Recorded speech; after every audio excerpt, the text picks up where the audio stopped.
So, welcome to my YouTube channel. I'm Shreyansh, first year MBBS student.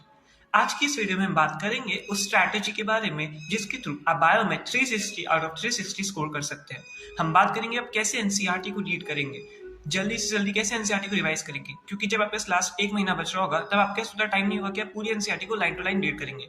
तब आपको जल्दी से पूरी एनसीईआरटी को रिवाइज करना होगा। तो हम बात करेंगे आप कैसे जल्दी से एनसीईआरटी को रिवाइज कर सके और आपके पास कुछ छूटे भी ना।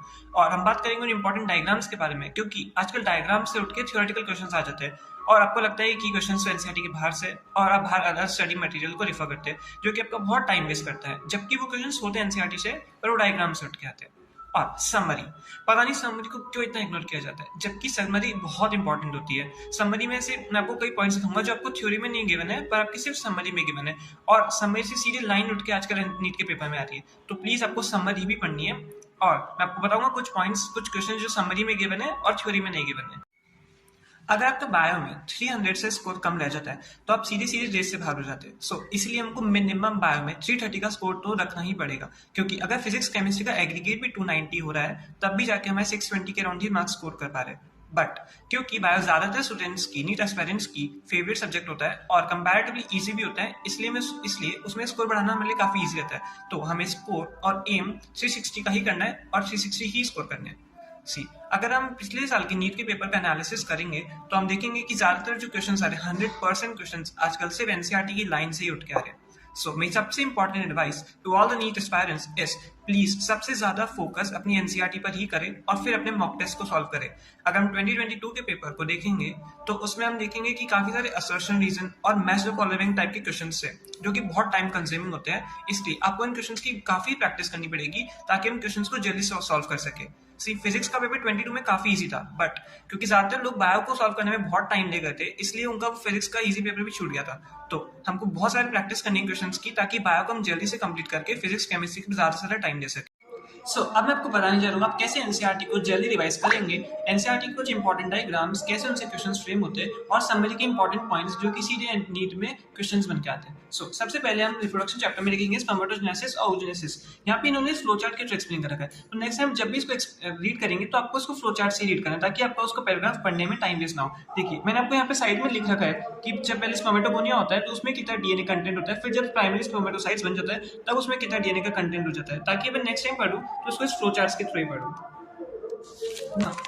यहाँ पे इन्होंने लाइन लिख रखी है the menstrual phase is followed by the follicular phase.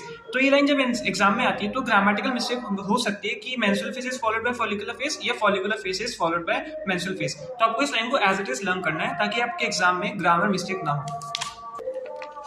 Genetics से सी, यहाँ पे हम पहले सारे एलिलिक इंटरेक्शन को एक्सप्लेन किया, तो मैंने क्या किया ऊपर शॉर्ट में सारे एलिलिक इंटरेक्शन के टाइप्स लिख लिए और सारे एग्जांपल्स लिख लिए ताकि मैं नेक्स्ट टाइम जब भी इसको पढूं तो सिर्फ इस एग्जांपल्स को देखूं ताकि मेरा फास्ट एनसीईआरटी रिवाइज हो सके।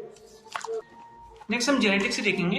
इस पैराग्राफ में इन्होंने कैपिंग और टेयरिंग प्रोसेस को एक्सप्लेन किया हुआ है, तो मैंने क्या किया इस पूरे प्रोसेस को यहाँ पे शॉर्ट में लिख लिया। पहले एचएनआरएनए उससे एमआरएनए बनाया और एक तरफ कैपिंग लिख लिया और एक तरफ टेयरिंग लिख लिया, ताकि जब मैं इसको नेक्स्ट टाइम रिवाइज करूँ तो मैं इसको जल्दी से सिर्फ एक छोटे से एरिया को देखूँ, ना कि इस पूरे पैराग्राफ को पढ़ूँ। और आपको पता है बहुत इंपॉर्टेंट है और नीट में पूछा भी है क्वेश्चन। नेक्स्ट हम देखेंगे इवोल्यूशन चैप्टर से। इवोल्यूशन चैप्टर बहुत इंपॉर्टेंट है, इसमें यहाँ पे होमोलोगस और एनालोगस ऑर्गन्स को एक्सप्लेन किया गया है। तो मैंने क्या किया सारे होमोलोगस ऑर्गन्स और एनालोगस ऑर्गन्स को एक साथ लिख लिया। हेडिंग दी होमोलोगस ऑर्गन्स, सारे उसके एग्जांपल्स, हेडिंग एनालोगस ऑर्गन्स और फिर सारे उसके एग्जांपल्स, ताकि नेक्स्ट टाइम जब भी मैं इसको देखूं तो सिर्फ उसके एग्जांपल्स को देखूं। और आप मॉक टेस्ट देते होंगे तो आपको ऑलमोस्ट हर पेपर में होमोलोगस और एनालोगस ऑर्गन्स के क्वेश्चंस भी मिलते होंगे। नेक्स्ट यहाँ पे दे रखा है origin and evolution of man. ये पूरी स्टोरी दे रखी है इस पेज पे और इसके आगे वाले पेज पे। तो आप इस पूरे पैराग्राफ को पढ़ोगे तो आपको लर्न भी नहीं होगा और आपका टाइम भी वेस्ट होगा। तो आपको क्या करना चाहिए, आप इसको यहाँ पे जो साइड स्पेस दे रखा है इसमें एक फ्लो चार्ट के थ्रू इसको एक्सप्लेन कर दो, ताकि आप नेक्स्ट टाइम जब पढ़ो तो आप उसको बहुत जल्दी से देख पाओगे और आपका लर्न भी ज्यादा अच्छे से होगा। अब मैं आपको समरी के वो पॉइंट्स बताऊंगा जो कि सिर्फ समरी में गिवन है और थ्योरी में नहीं गिवन है। जैसे कि सबसे पहले हम देखते हैं एनवायरमेंटल इश्यूज की समरी में एक लाइन गिवन है, disposal of hazardous waste like defunct ships, radioactive waste and e waste require additional efforts. ये लाइन सिर्फ समरी में गिवन है और अगर ये लाइन नीट में आती है और अगर आपने समरी नहीं पढ़ी होगी तो आप इस लाइन को इनकरेक्ट करेक्ट कुछ भी कर सकते हैं, जबकि अगर आपने समरी पढ़ रखी होगी तो आपको लाइन अच्छे से याद रहेगी, इसलिए समरी। नेक्स्ट रिप्रोडक्शन चैप्टर की समरी में गिवन है एक line, the partition process involves the following hormones cortisol, oestrogen and prolactin. यहाँ पे लाइन लिखी हुई है, जबकि समरी में ही है ये लाइन, ये थ्योरी में लाइन गिवन नहीं है, तो आपको इस समरी पढ़ना इंपॉर्टेंट है। नेक्स्ट, रिप्रोडक्टिव हेल्थ की समरी में लाइन गिवन है, counselling in creating awareness among people about reproductive organs and sexual practices are primary step towards reproductive health. ये जो प्राइमरी स्टेप लिखी हुई है, ये लाइन सिर्फ आपको समरी में गिवन है, तो आप कंफ्यूज हो सकते हो कि प्राइमरी स्टेप है सेकेंडरी स्टेप है। तो अगर आपने समरी पढ़ रखी होगी तो आपको पता रहेगा कि प्राइमरी स्टेप की लाइन यही है।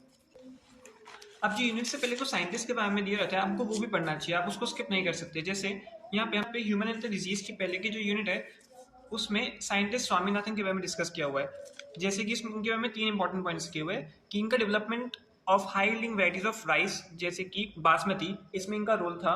सेकेंडली, इन्होंने ग्रीन रेवोल्यूशन में भी रोल किया था, जिससे कि high yielding varieties of wheat मिलती। एंड थर्डली, ये initiator of lab to land. तो ये तीनों पॉइंट्स आ सकते हैं, which of the following statements are incorrect related में। तो आपको पता होना चाहिए तीनों स्टेटमेंट्स करेक्ट है। सो अब लास्ट में हम देखेंगे कुछ ऐसे इंपॉर्टेंट डायग्राम्स जिनसे थ्योरेटिकल क्वेश्चंस फ्रेम होकर आते हैं। सो सबसे पहले हम देखेंगे एक डायग्राम। यहाँ पे ये जो लेबलिंग है सस्पेंसर, ये बहुत छोटी सी लेबलिंग है, तो आपका हो सकता है ध्यान ना जाए, पर जब हम मॉक टेस्ट देते थे उसमें ये क्वेश्चन कई बार आ गया, इसलिए हमारा ध्यान पड़ा। तो आपको ऐसे छोटी छोटी लेबलिंग्स को भी ध्यान देके पढ़ना है डायग्राम्स को। नेक्स्ट डायग्राम है फ्रूट से रिलेटेड। यहाँ पे स्ट्रॉबेरी का डायग्राम दे रखा है और उसमें लेबलिंग कर रखी है अकीन। तो ये क्वेश्चन आ सकता है कि akin is present in which of the following fruits. Options हो सकते हैं एप्पल, स्ट्रॉबेरी, बनाना, मैंगो। तो आंसर इसका जाएगा स्ट्रॉबेरी। यहाँ पे इन्होंने लेबलिंग अकीन की है और फ्रूट का नाम स्ट्रॉबेरी दे रखा है, तो आपको ऐसे क्वेश्चन से थ्योरेटिकल क्वेश्चंस भी प्रिपेयर करने चाहिए। नेक्स्ट यहाँ पे एक एंटीबॉडी का डायग्राम दे रखा है। इसमें आपको देखेंगे तो सल्फर जो डाइसल्फाइड ब्रिजेस है उसको काउंट करके भी देख सकते हैं कि 16 है। तो ऐसे क्वेश्चन आ सकता है, in an antibody how many disulphide bridges are there. तो यहाँ पे काउंट करके पता चल रहा है कि 16 है। ये थ्योरी में ऐसे लाइन नहीं गिवन है, पर आप डायग्राम से कैलकुलेट कर सकते हैं। ऐसे ये डायग्राम से एक थ्योरेटिकल क्वेश्चन बन सकता है। एक्सपैंडिंग, स्टेबल और डिक्लाइनिंग पॉपुलेशन से रिलेटेड है। तो यहाँ पे एक्सपैंडिंग जो ग्राफ है, इसमें हम देख सकते हैं कि जो प्री रिप्रोडक्टिव पीपल है वो रिप्रोडक्टिव पीपल से ज्यादा है। ये हम इस ग्राफ को देख के पता कर सकते हैं। ये थ्योरी में से कोई लाइन नहीं गिवन है।